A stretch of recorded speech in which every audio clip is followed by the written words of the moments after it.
Good morning. এ দেখো সকালে কাজ হয়ে গেল, এবার রান্নাঘরে যাই, ভাই কি বাজার নিয়ে এসছে দেখি।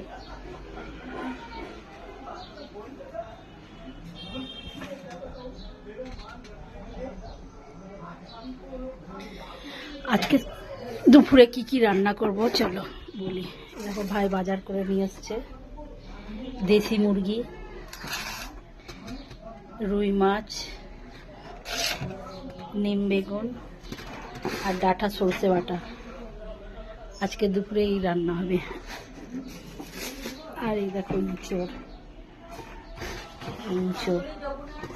না